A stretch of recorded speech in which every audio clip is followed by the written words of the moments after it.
जो कश्मीर के हवाले से अगर जो मैं बात करना चाहूंगा, तो कश्मीरी जाहिर है वो आंखों से अंधे और कानों से बहरे नहीं है कि दूसरे कश्मीर जो जिसको आप कहते हैं मकबूजा कश्मीर, उसके हालात क्या है। वहां पे दुबई की अमार कंपनी आके माल ऑफ कश्मीर बना रही है। दुनिया का सबसे हाईएस्ट ब्रिज बन चुका है, हॉस्पिटल्स बन रहे हैं, क्योंकि उसकी वजह यह है कि आपके बॉर्डर के दूसरी तरफ तो दूध की नहरें हैं। इकॉनमी उनकी देखें 8.4% पे। आपको मैं याद कराना चाहूंगा, आपकी इकॉनमी 1.4%, 1.6% पे ग्रोथ है। तो वो आपका क्या ख्याल, वो खबरें नहीं पढ़ रहे? वो दुनिया, मैंने आज से बड़ा अरसा पहले चीमा साहब आपके साथ ही इस चीज का मैंने खदशे का इजहार किया नमस्कार था। दोस्तों, स्वागत है आप सभी का हमारे YouTube चैनल डिजिटल रेजिमेंट्स में। जैसा कि आपको पता है दोस्तों, हम आपके लिए एक से एक लेटेस्ट न्यूज़ लेकर आते रहते हैं। वैसी ही एक लेटेस्ट न्यूज़ के साथ फिर हाजिर हुए आपके सामने। लेकिन दोस्तों, उससे पहले अगर अभी तक आपने हमारे चैनल को सब्सक्राइब नहीं किया तो प्लीज़ सब्सक्राइब कर लीजिए, और यही न्यूज़ अगर आप हमारे फेसबुक चैनल पर देख रहे हैं दोस्तों, तो प्लीज़ हमें फॉलो कर लीजिए। तो दोस्तों, न्यूज़ आ रही है पाकिस्तान से, और पाकिस्तान के हालात आप सभी जानते ही हैं। पाकिस्तान की जो अर्थव्यवस्था बिल्कुल डाउन हो ही चुकी है। उसी के साथ में भूखमरी और गरीबी से पाकिस्तान काफ़ी सालों से जूझ ही रहा है, और महंगाई वो चरम सीमा पर आए दिन बढ़ती जा रही है। क्योंकि IMF ही सारे डिसाइड करता है वहाँ पे टैक्सेस कितने बढ़ाए जाएंगे। उसी के साथ में जो आजकल पाकिस्तान के अंदर प्रोटेस्ट का दौर चल रहा है, उसी के अंदर जो अभी कश्मीर है रिसेंटली, वहाँ पर प्रोटेस्ट ने करते 3 से 4 दिन हो गए, और उसने भयानक रूप ले लिया है। क्योंकि सरकार ने उनकी मांगे ना सुनते हुए उनको दबाने की कोशिश की, और वहाँ पर उनको खदेड़ने के लिए जो आर्मी भेजी गई थी, उसके साथ भी कश्मीरी जनता जो भिड़ गई थी, और वहाँ 3 से 4 कैजुअल्टी की भी खबर आ रही है। और उसी के साथ में पाकिस्तानी जो कश्मीरी हैं वो इस चीज़ से भी नाराज़ है कि पड़ोसी अपने जैसे इंडिया के अंदर जो डेवलपमेंट्स हो रही है, और पाकिस्तान के अंदर तो आज उनके पास खाने के लिए आटा भी नहीं है। इसी से रिलेटेड न्यूज़ है दोस्तों, और न्यूज़ बड़ी ज़बरदस्त है। आप हमारे साथ अंत तक जुड़े रहिए। चलिए न्यूज़ को करते हैं स्टार्ट। ठीक है, आजाद कश्मीर, मकबूजा कश्मीर में उनको रखा हुआ है। लेकिन तार साहब वो लोग हकूक मांग रहे थे, मुफ्त बिजली मांग रहे थे, सस्ती बल्कि बिजली मांग रहे थे, सब्सिडाइज आटा मांग रहे थे। पहले तो रेंजर्स और पुलिस भेजी गई, फिर काफी ज्यादा सुनने में आ रहा है कि 3 से 4 लोग जो हैं उनकी जानें चली गई हैं। हुकूमत ने पैकेज दे दिया है, लेकिन वहां पे लोग जो हैं वो डेड बॉडीज लेके सड़कों पे आ गए हैं। तार साहब आप कैसे देखते हैं, कहीं हालात खराब तो नहीं होने वाले, ये कहीं कश्मीर हमारे कंट्रोल से बाहर ना हो जाए? आपको क्या नजर आ रहा है तार साहब? चीमा साहब, आपने आज कश्मीर की बात की है, मेरा उसके है तो ये मुनासिब तो नहीं लगता, लेकिन मेरा ये क्वेश्चन होगा कि क्या पाकिस्तान के हालात ठीक है? अगर कश्मीर के हालात खराब हैं, तो पाकिस्तान के इन्फ्लेशन के हालात क्या है? पाकिस्तान के अंदर लॉ एंड ऑर्डर के हालात क्या है? पाकिस्तान की अदालतें क्या कर रही है? पाकिस्तान का सियासी सर्कमस्टांसिस क्या है? पाकिस्तान के ट्रेड के हालात क्या है? चीमा साहब, मैं बल्कि ये कहूंगा, मैं हैरान था, कल BBC ने रिपोर्ट किया है कि किस तरीके से 40,000 टन गंदम सिंध के गोदामों से अफगानिस्तान स्मगल कर दी गई। कुछ 4-5 बोरियां नहीं है चीमा साहब, 4-5 बोरियां नहीं है। पूरी मशीनरी हुकूमत की इन्वॉल्व है जो अफगानिस्तान स्मगल की है। बिलियंस ऑफ डॉलर की वो गंदम है। कितनी तादाद ले रही है, कितनी तादाद ले रही है? अब दूसरा जो कश्मीर के हवाले से अगर जो मैं बात करना चाहूंगा, तो कश्मीरी जाहिर है वो आंखों से अंधे और कानों से बहरे नहीं है कि दूसरे कश्मीर जो जिसको आप कहते हैं मकबूजा कश्मीर, उसके हालात क्या है। वहां पे दुबई की अमार कंपनी आके माल ऑफ कश्मीर बना रही है। दुनिया का सबसे हाईएस्ट ब्रिज बन चुका है, हॉस्पिटल्स बन रहे हैं, क्योंकि उसकी वजह यह है कि आपके बॉर्डर के दूसरी तरफ तो दूध की नहरें हैं।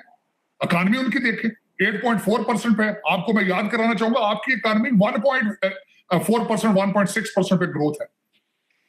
तो वो आपका क्या ख्याल, वो खबरें नहीं पढ़ रहे? वो दुनिया, मैंने आज से बड़ा अरसा पहले चीमा साहब आपके साथ ही इस चीज का मैंने खदशे का इजहार किया था कि ये जो कुछ दूसरे कश्मीर में हो रहा है, आप अपने कश्मीरियों को कंट्रोल किस तरह करेंगे?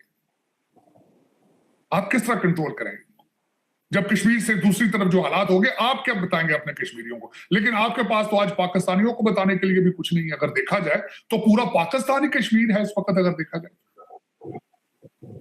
जिस प्राइम मिनिस्टर को जहाज में बैठे ये ना पता हो कि जहाज ने इस्लामाबाद लैंड करना है, लाहौर लैंड करना है, कराची लैंड करना है, अमृतसर लैंड करना है, उसको पता ही नहीं।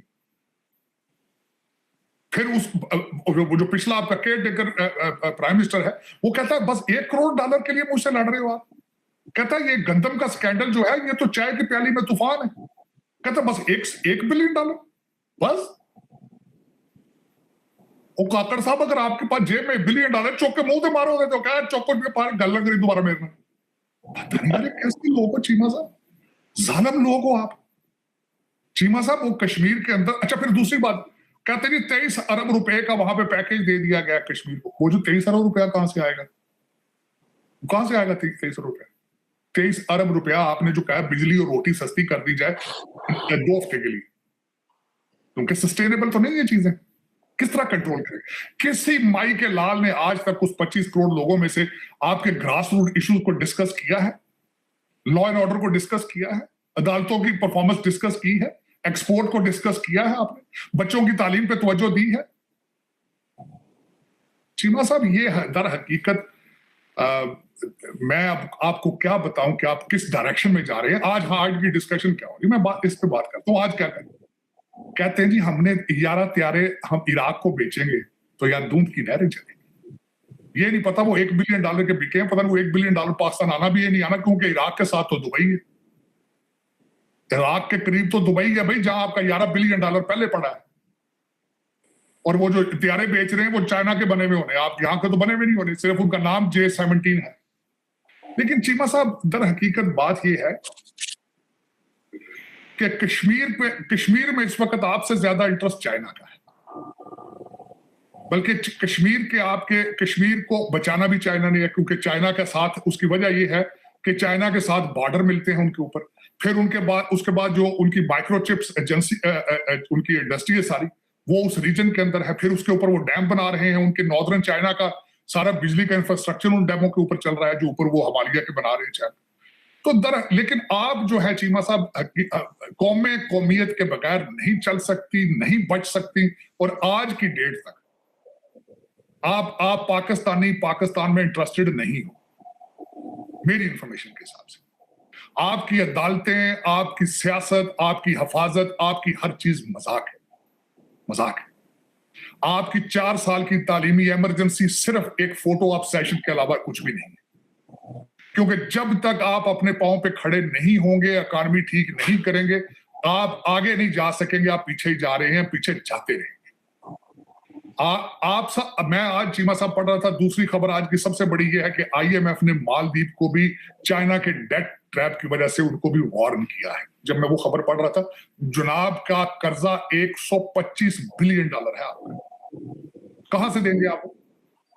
कश्मीरियों को तो आपने 23 अरब रुपए के ख्वाब दिखा दिए आपने, $125 बिलियन कहां से लाकर देंगे आप?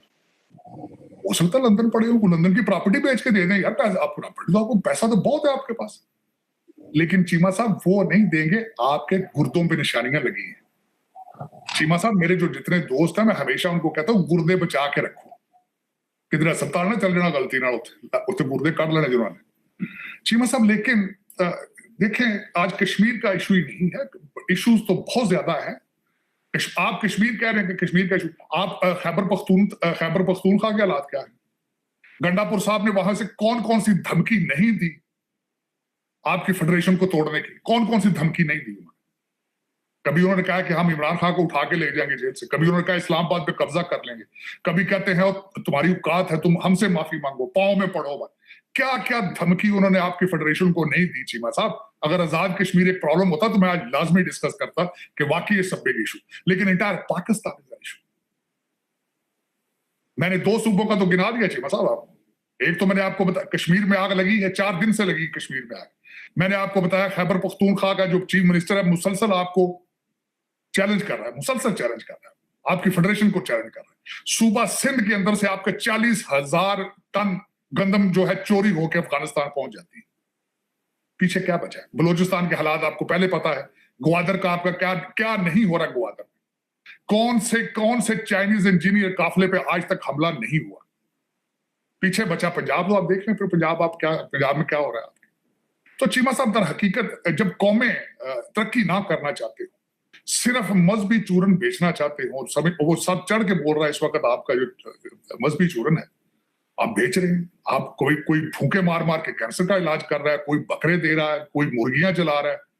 अगर इस तरह कंट्री चलता है फिर चलाए आप। जिस तरह चल थोड़ी रहा है, सिसक के मर रहा है। तो इसमें जी चीमा साहब, मैं अर्ज ये कर रहा था जी कि चीमा साहब आपकी फेडरेशन को जिस तरीके से आपके सारे सूबे चैलेंज कर रहे हैं, मैं बात कर रहा था कि सूबा सरहद से गंडापुर साहब आपकी बगावत का ऐलान कर चुके हैं, बल्कि अगले दिन आपके आर्मी चीफ साहब ने लफ्ज बगावत इस्तेमाल किया है, वो उन्होंने बिल्कुल सही कहा है। दूसरा, आपका सूबा सिंध से 40,000 टन गंदम चोरी हो जाती है, अफगानिस्तान पहुंच जाती है। फिर बलूचिस्तान के अंदर ग्वादर में क्या नहीं हो रहा, कौन से चाइनीज काफिले के ऊपर हमले नहीं हो रहे। तो फिर अगर ये सारा कुछ ठीक होता तो फिर हम आज कश्मीर की बात करते। हाँ, ये जरूर है कि अभी रिसेंट डेज में पहली दफा ये सारा कुछ हुआ कश्मीर में। लेकिन चीमा साहब, ये आपके लिए एक, मैं समझता हूँ, वार्निंग है। वार्निंग से मुराद ये है कि ये चीजें, कहते हैं जू जू दवा की मर्ज बढ़ता गया, ये मर्ज बढ़ता जाएगा, क्योंकि दूसरे कश्मीर पे अगर लोगों का फोकस है, उधर बहुत ज्यादा पैसा इंफ्रास्ट्रक्चर पे लग रहा है। इलेक्शन के बाद मजीद उनके प्रोजेक्ट्स वहां चलेंगे। अम्मार दुबई, जो दुबई का सबसे बड़ा बिल्डर है, they are coming to Kashmir, और उन्हें पता है हमने वहां परफॉर्म करके कश्मीर को अगले लेवल पर लेकर जाना है अपने कदम जमाने के लिए। तो वो कर रहे हैं, और आप you are losing ground on a daily basis, क्योंकि वजह ये है कि आपके रूलर जो है वो सारे ब्रिटिश, आपकी पॉलिसी मेकर सारे ब्यूरोक्रेट, सब ब्यूरोक्रेट्स के बच्चे लंदन में हैं या अमेरिका टोरंटो में हैं, आपके रूलिंग एलीट सारी लंदन बेस है। तो वो पाकिस्तान को बचाने की सलाहियत ना रखते हैं, ना सोच रखते हैं, ना विल रखते हैं। तो चीमा साहब, ये एक बहुत बड़ा लम्हा फिक्रिया है। अब इसमें टसल ये होगी कि पाकिस्तान में से कोई पाकिस्तानी पैदा होगा जो पाकिस्तान बचाएगा। ये ब्रिटिश एजेंट्स नहीं बचा सकते Pakistan. It is beyond their capacity and there thinking process. उनका ये सारे कॉलोनियल पीरियड से आजाद नहीं हो सके अभी। तो देखा दोस्तों आपने कैसे पाकिस्तानी कश्मीर के अंदर जो जनता है वो बिल्कुल परेशान हो चुकी है, इसीलिए प्रोटेस्ट कर रही है, और प्रोटेस्ट में भी इनकी मांगे नहीं सुनी जा रही है, क्योंकि पाकिस्तान के अंदर हमेशा से ही तानाशाही सरकार रही है, और तानाशाही सरकार जो होती है वो सिर्फ अपनी चलाती है, जनता की कभी से नहीं सुनती है। और जो डेवलपमेंट के नाम पर हमेशा कश्मीरियों को जो चुन दिया गया था, अब उससे कश्मीरी जनता बिल्कुल परेशान होकर उन्होंने ये जो प्रोटेस्ट शुरू किया है, और उसने वैसे भयानक रूप ले लिया है, और वो अब पाकिस्तानी सरकार के गले की फांस बन चुका है। अब उसके लिए कुछ मीटिंग्स भी की जा रही है, हालांकि उनका सॉल्यूशन होता मुझे तो नज़र नहीं आ रहा। तो आपको क्या लगता है कि उनकी कोई सुनवाई होगी? तो आप हमें कमेंट बॉक्स में कमेंट करके बताइए अपनी राय दोस्तों, और इस न्यूज़ को ज़्यादा से ज़्यादा शेयर भी कीजिए, और जल्दी हाजिर होते हैं दोस्तों एक नई न्यूज़ के साथ में। तब तक के लिए जय हिंद, जय भारत, वंदे मातरम।